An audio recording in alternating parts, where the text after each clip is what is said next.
1절에서 44절 말씀, 신약성경 129페이지, 누가복음 19장 41절에서 44절 말씀, 하나님의 말씀 믿음으로 함께 받겠습니다.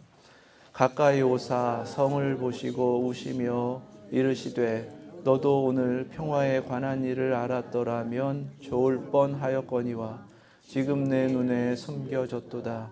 날이 이를지라 내 원수들이 토둔을 쌓고 너를 둘러 사면으로 가두고 또 너와 및 그 가운데 있는 내 자식들을 땅에 메어치며 돌 하나도 돌 위에 남기지 아니하리니 이는 내가 보살핌 받는 날을 알지 못함을 이남이니라 하시니라. 아멘. 하나님 말씀입니다. 기도하겠습니다.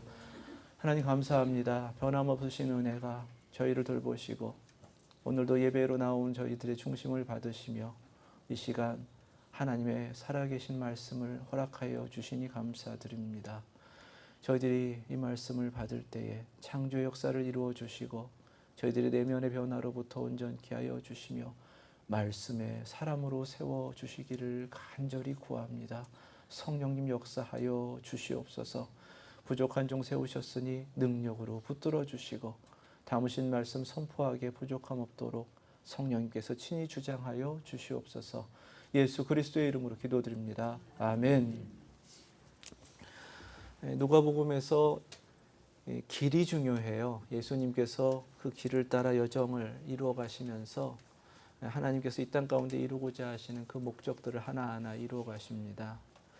우리가 19장에서는 예수님이 그렇게 계속해서 가신 그 길의 목적지인 예루살렘에 거의 다다르시는 것을 보게 돼요. 예루살렘에 거의 다다르실 때에 우리가 잘 아는 대로 나귀를 타시고 겸손의 왕으로 예루살렘에 입성하셨습니다. 환호성 속에서 찬송을 부르는 그러한 백성들의 모습 속에서 그렇게 예루살렘에 가까이 가실 때에 누가복음에서만 특별한 예수님의 모습 한 가지를 증거하십니다. 41절 말씀에 가까이 오사 성을 보시고 우시며, 예수님께서 예루살렘에 가까이 오시자 예루살렘 성을 보시면서 우셨다라는 것입니다. 눈물이죠. 이것이 지난주에 묵상했지만 삭개오, 그가 나무 위에 있는 것을 아시면서 가까이 삭개오에게 가셨을 때 예수님의 마음과는 전혀 정반대 모습이다라는 것을 우리가 생각을 할 수가 있습니다. 기다리는 삭개오도 기쁨과 설레임으로, 또 그가 영접할 것이기 때문에 구원하고자 하시는 주님의 마음도 기쁨 가운데 점점점 가까이 다가가며 삭개오를 보셨는데, 정작 예루살렘은 예수님을 영접하지 않았고 끝내는 예수님을 십자가에 못 박아 죽일 바로 그 자리이기 때문에 그 가까이에 가시면 가실수록 예수님은 마음이 아프셨고 결국은 울음을 터뜨리셨다. 성경은 이렇게 증거하는 것입니다. 먼저 예수님의 시선을 우리가 의식해야 합니다. 우리를 바라보는 예수님의 마음이 기쁨이실까, 아니면 예루살렘을 바라보는 것처럼 눈물 흘리시는 것일까? 이 세상은 분명하게 예수님께 아픔을 드리고 분명하게 이 세상을 바라보시는 주님은 그때처럼 눈물을 흘리실 거라 생각이 됩니다. 우리 각자는 어떤가요? 삭개오를 바라보시는 것처럼 우리 한 사람 한 사람 바라보실 때 우리 주님이 분명하게 기뻐하시는 줄로 믿습니다. 주님께서 오늘 이 말씀을 통해서 저에게는 거꾸로 예수님의 눈물이라는 것이 하나님 앞에 우리가 잃어버린 것들 때문인데, 그렇다면 우리가 정말 지켜야 되고 또 하나님께서 다시금 되찾으셔야 할 그 기쁨이 무엇인지를 함께 깨닫길 원하고, 또 예수님이 그 모든 것을 눈물로 담당하셨다, 이 눈물 속에 감춰진 것을 우리를 깨닫고 또 그 은혜 가운데 서라라는 말씀을 주셨습니다. 그래서 정작 예수님은 우셨는데 그 모습을 보면서 하나님이 기뻐하시는 것들을 함께 나누길 원합니다.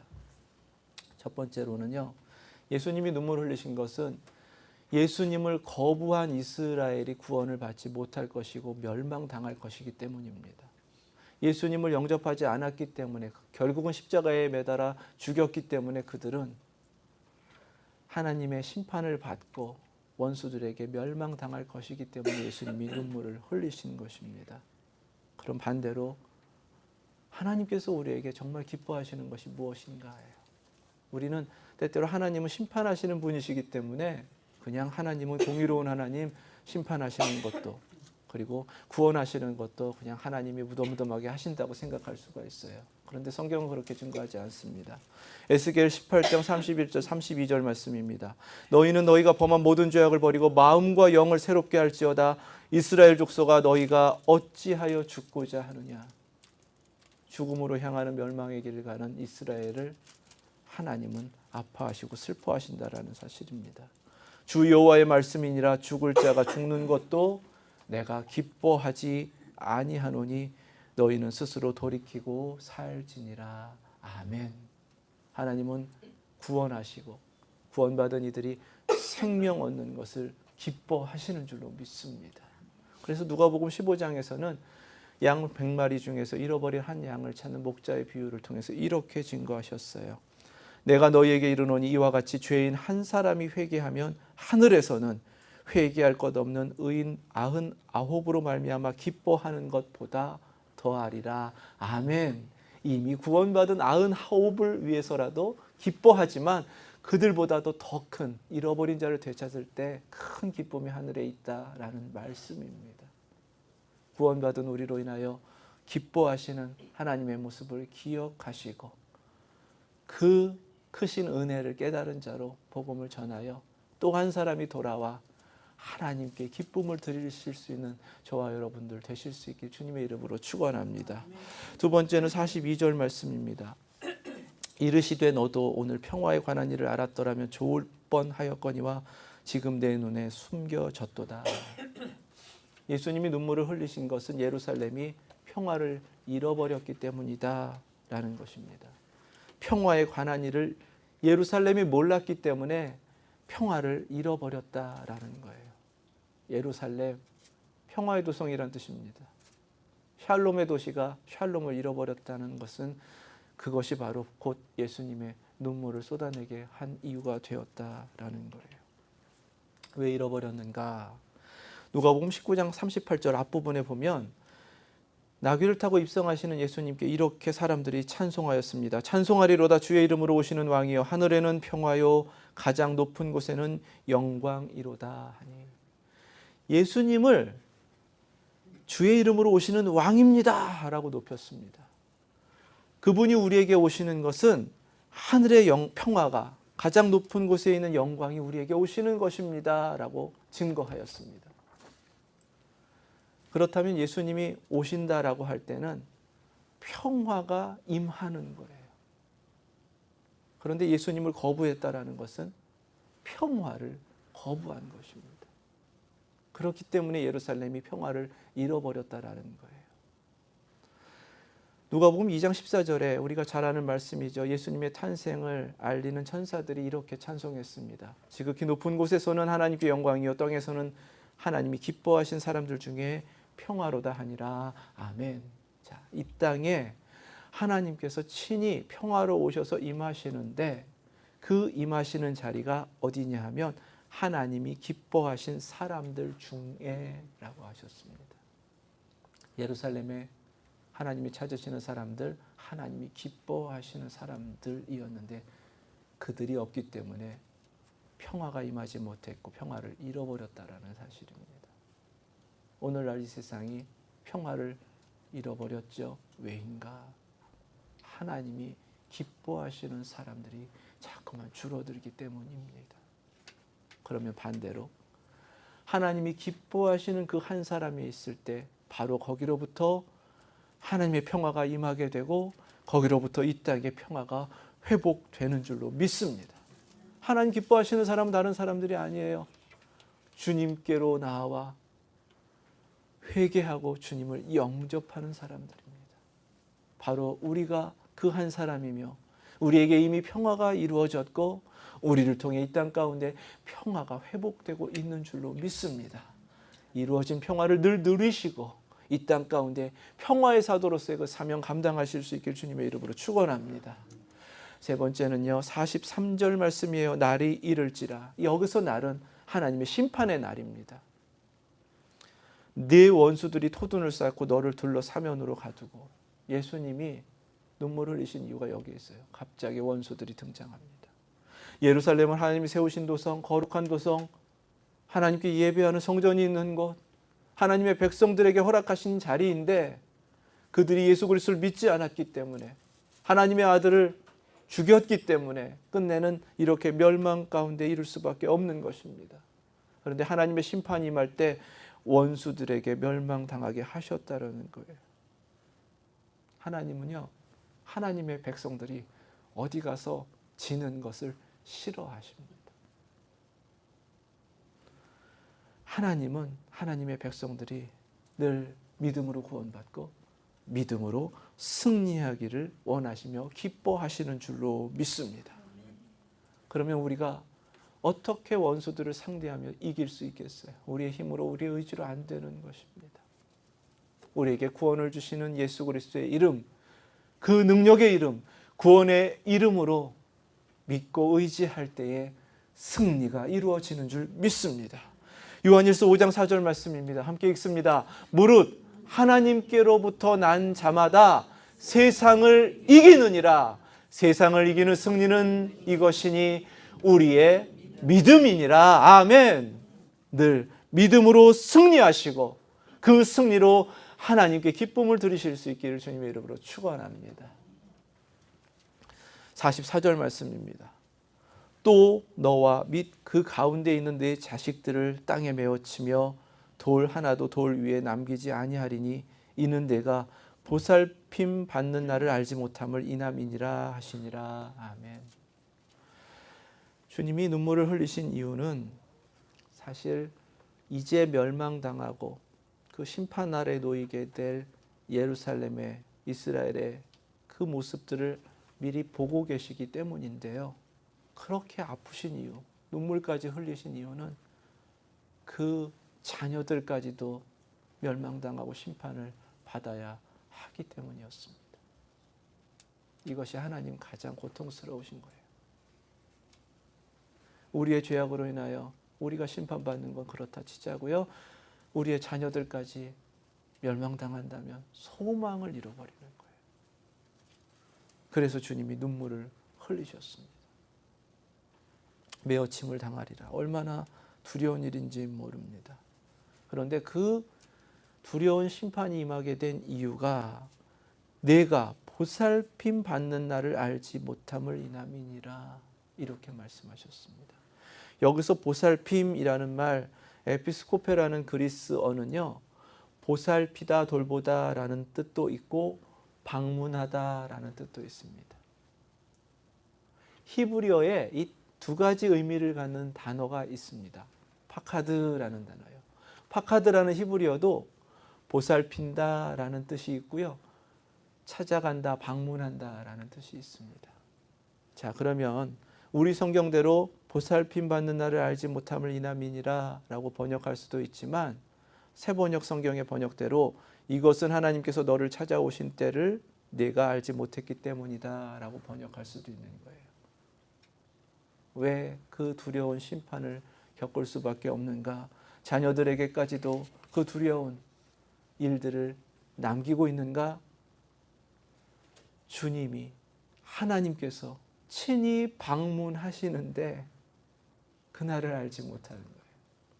자신들이 기다리는 메시아, 자신들이 깨닫고 자신들이 믿는다고 하는 그날만을 바라보면서 정작 오신 하나님의 아들을 하나님으로 깨닫지 못했기 때문에 영접하지 않은 것입니다. 그것이 심판의 이유예요. 그러면 반대로 하나님께서 가장 기뻐하시는 것은 하나님이 내게 오셨음을 깨닫고 믿음으로 영접할 때에 하나님은 하나님을 영접한 바로 그 사람으로 인하여 기뻐하시는 줄로 믿습니다. 자, 어떤 변화의 역사가 이루어지는지 보자고요. 영접하는 자, 곧 그 이름을 믿는 자들에게는 하나님의 자녀가 되는 권세를 주셨으니 아멘. 요한복음 1장 12절 말씀입니다. 내가 영접해서 하나님의 자녀가 되었습니다. 이전에 영접하지 않을 때는 내가 멸망받고 내 자녀들도 다음 세대도 멸망받는 그 다음 세대가 되었는데, 영접하여 하나님의 자녀가 될 때 우리의 다음 세대는 하나님의 자녀의 다음 세대, 우리 자녀의 자녀 된다라는 사실. 끊임없이 하나님께서 이어가시는 소망 있는 하나님의 자녀의 세대가 이어진다라는 사실을 우리 깨달으실 수 있기를 축원합니다. 내가 하나 믿고요, 구원받는 역사가 나로 끝나는 것이 아닙니다. 나로 인하여서 우리의 자녀 세대가, 나로 인하여서 나와 관계된 그 사람들이 하나님의 자녀된 사람으로 인하여 받게 될 그 복이 이어지고 하나님께서 약속하신 그 은총으로 응답하여 주실 줄로 믿습니다. 그렇게 나로부터 시작되는 그 변화가 우리 자녀 세대까지 계속해서 이어져 하나님께 기쁨 되실 수 있기를 축원합니다. 예수님께서 이렇게 예루살렘을 바라보시면서 우셨다. 성경에는 예수님의 우시는 모습들을 여러 군데에서 증거하십니다. 비통해 하시고 애통해 하시고요. 근데 특별히 요한복음 11장에서는 나사로의 무덤 앞에서 그의 죽음으로 인하여서 슬퍼하고 절망하는 누이 마리아의 모습을 보고 또 그곳에 온 유대인들이 함께 슬퍼하고 절망하는 모습을 보시면서 주님이 눈물을 흘리셨다라고 그렇게까지 증거합니다. 아까도 묵상했지만 하나님은 죽음을, 패배를 슬퍼하십니다. 하나님의 백성들에게 정말 하나님 앞에 생명을 얻고 그 생명으로 살아가기를 기뻐하시는 줄로 믿습니다. 예수님의 눈물은 무덤 앞에서 눈물로 끝나지 않았습니다. 죽은 나사로를 불러내셔서 절망 가운데 슬퍼하는 그들에게 기쁨으로 바꿔주시며 응답하여 주신 줄로 믿습니다. 예수님은 그렇게 우리의 죽음까지도 다 담당하시며 우리에게 생명을 주시고 우리의 슬픔도 주님이 담당하시고 기쁨으로 바꿔주시고 이 땅 가운데 그 모든 절망도 담당하셔서 우리에게 소망을 주시기 위하여 이 땅에 오셨고 십자가를 지신 줄로 믿습니다. 예수님의 십자가의 길은 그래서요, 그냥 고통받는 고통의 길만이 아니라 그 길을 가시면서 세 가지를 흘리며 가셨다라는 사실입니다. 우리가 잘 아는 대로 피, 겟세마네 동산에서 땀, 그리고 눈물입니다. 십자가의 길은 그래서 눈물의 길이에요. 겟세마네 동산에서 기도하실 때 그 기도하는 모습을 히브리서 5장 7절에서는 이렇게 증거합니다. 그는 육체에 계실 때 자기를 죽음에서 능히 구원하실 이에게 심한 통곡과 눈물로 간구와 소원을 올렸고 그의 경건하심으로 말미암아 들으심을 얻었느니라. 아멘. 저도 어렸을 때 남자가 울면 안 된다고 그렇게 많이 배웠는데 하나님 아버지는 하나님의 아들의 그 눈물을 그냥 그렇게 인정해 주셨어요. 오히려 이 땅 가운데서의 그 사명의 길을 눈물이 없이는 감당할 수 없는 것을 헤아리신 것과 같습니다. 겟세마네에서 그렇게 눈물로 결단하시면서 가신 길이 십자가의 길입니다. 그리고 그 십자가의 길이 주님께서 하나님의 그 영광을 위하여, 기쁨을 위하여 순종하여 가셨기 때문에 우리에게는 죽음이 생명으로, 하나님께서 허락하시는 그 기쁨으로 모든 것이 이루어지고 또 그 은혜를 누리게 되는 그런 하나님의 은총된 줄로 믿습니다. 마치 주님이 예루살렘을 보시면서 눈물을 흘리신 것은 이제 시작되는 것이 고난주간이잖아요. 십자가의 길을 가시기 시작하는 겁니다. 눈물의 씨앗을 뿌리시는 것과 같았습니다. 눈물로 씨앗을 뿌렸지만 하나님께서 기뻐하시는 그 열매를 거두시게 하시려고 주님은 그 길을 눈물로 가신 것입니다. 우리가 시작할 때 시편으로 드린 기도 126편 5절 6절 말씀입니다. 눈물을 흘리며 씨를 뿌리는 자는 기쁨으로 거두리로다. 울며 씨를 뿌리러 나가는 자는 반드시 기쁨으로 그 곡식단을 가지고 돌아오리로다. 아멘. 예수님께서 공생애를 시작하실 때 누가복음 4장에서는 회당에서 말씀을 읽으시면서 그 말씀이 이루어졌다라고 선포하며 시작하셨습니다. 이사야 61장의 예언의 말씀이에요. 그 예언의 말씀에 1절과 2절을 먼저 읽으시면서 그 말씀이 이루어졌다라고 선포하셨는데 2절을 다 읽지 않으셨어요. 2절에 이사야의 말씀은 여호와의 은혜의 해와 우리 하나님의 보복의 날을 선포하여 라고 되어 있는데 누가복음 4장에서는요 19절에 주의 은혜의 해를 전파하게 하려 하심이라 하였더라 라고 하시고 성경책을 탁 덮으셨어요. 그건 무슨 말씀인가요? 보복의 날은 주님께서 선포하지 않으셨다는 것입니다. 왜요? 주님의 십자가가 우리에게 내려질 하나님의 보복을 담당하시는 십자가이기 때문에 그렇습니다. 하나님의 심판은 분명하게 믿는 자들에겐 구원을, 은혜를 베푸시고 믿지 않는 자들에게는 진노를, 심판을 하시는 바로 두려움입니다. 그런데 예수님이 우리에게 오셨을 때에 친히 이루고자 하시는 것은 십자가로 우리의 죄악을 향해 보복하신 하나님의 보복을 다 담당하시고 우리에게는 은혜만을 주고자 하셨던 바로 그것이 십자가인 줄로 믿습니다. 그래서 그 61장 3절의 말씀, 하나님께서 우리에게 허락하고자 하시는, 주고자 하시는 위로와 찬송과 기쁨과 그 영광은 주님이 십자가로 모든 것을 담당하셨기 때문에 믿는 자들에게 이루어지는 것이다.